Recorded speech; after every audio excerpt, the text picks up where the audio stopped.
हम लोग एक बहुत ही बड़ा गाना शूट कर रहे हैं जो 4 तारीख को होगा। हमको लगता है कि करीब 400 450 500 के आसपास उसमें डांसर्स हैं। तो 500 के आसपास उसमें डांसर्स हैं। अरे बाप रे बाप, 500 डांसर!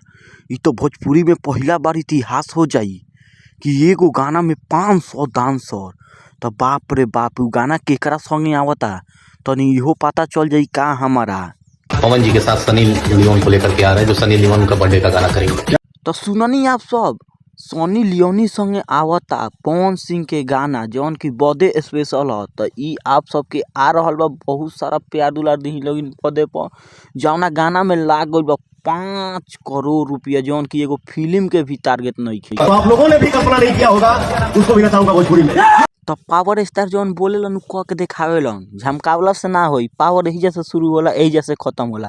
तो बर्थडे स्पेशल के ज्यादा से ज्यादा प्यार दुलार दे हम लोगन, काहे कि बहुत बड़ा बजट के फिर गाना बा उ। तो आप सबके भी पता बा कि पावर स्टार पवन सिंह के 5 जनवरी के बर्थडे ह। बर्थडे के हरदम आवेला स्पेशल गीत, जैसे कि आज यह 5 के चल यह नाच के 5 के नाचे यह।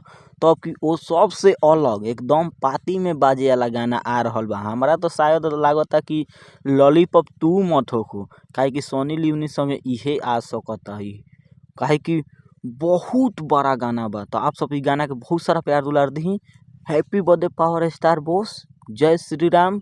Subscribe my channel power star update.